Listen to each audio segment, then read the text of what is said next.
And we're back. Welcome back. Well, I'm here with Dr. Melanie, and she is a naturopath here in Indianapolis. And we are talking about health problems that we tend to get in our 40s, 50s, and beyond.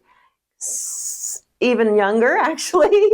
Do you do remote work? I mean, I imagine you're as busy as you can be, but my sister actually sees you. Oh, that's funny. Yeah, Oh my gosh, Maria I love Ladara. it. She gets Yeah, I hormones. do virtual. I've always done virtual, but since COVID, it's been even more acceptable. But yep, for sure, can do virtual. Right, and we'll have her information on the screen so you can contact her if you have not been able to find a good naturopath in your area. I think the biggest thing I hear, because I know you said what's kind of common things you see is people say that they just feel like they're not heard by their doctor. You know, like example, a woman that's maybe starting to go through menopause or perimenopausal, and they might be told like, hey, this is just the way it is. Your hormones are changing. And I think that's not acceptable.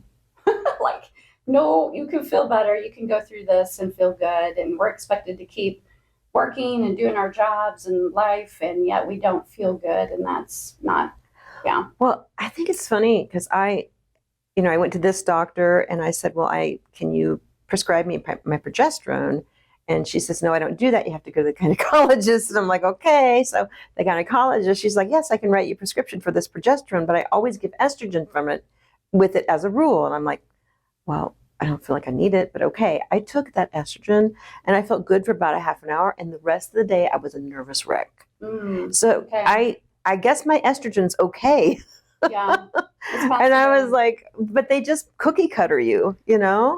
And that's not right. You're not really treated like an individual typically, not always. Like, yeah, I look at every case individually. That's kind of the goal. And then, like I said, it's a lot of education to the patient too, but just trying to find out like the root cause, like why are you having this problem, and getting you feeling good, like you should feel generally good, right? I mean, everybody has an off day. Everybody has a night they don't sleep, but you should feel good.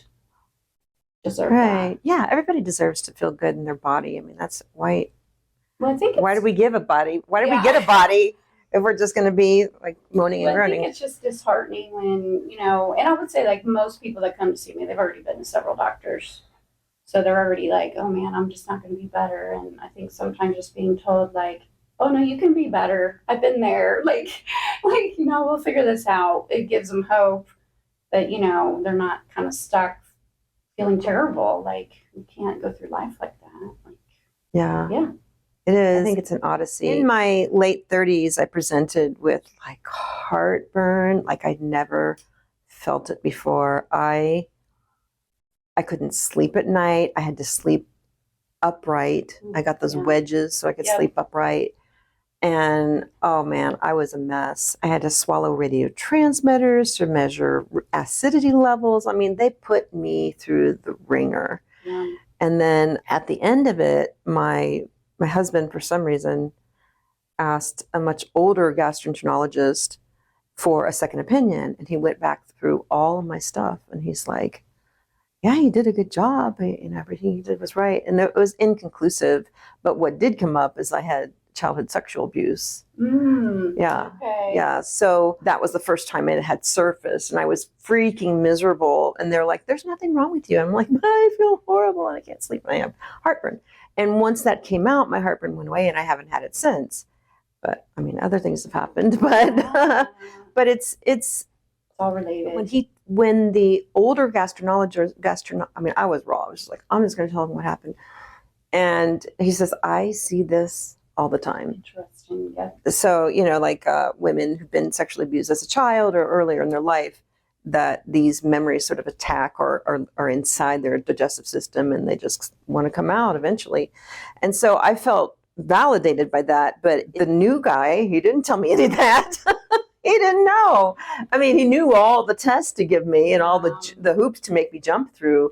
But I just wonder what it would have been like if I had a woman, and I mean, they were thorough. He was being thorough, but there was no heart in it, no intuition, I think telling someone they're fine when they still don't feel fine and they're not sleeping. It was brutal. Yeah. I lost my wedding ring. I mean, I was zombified because I couldn't sleep at night. And acid reflux is It's a bear. And I haven't had it since.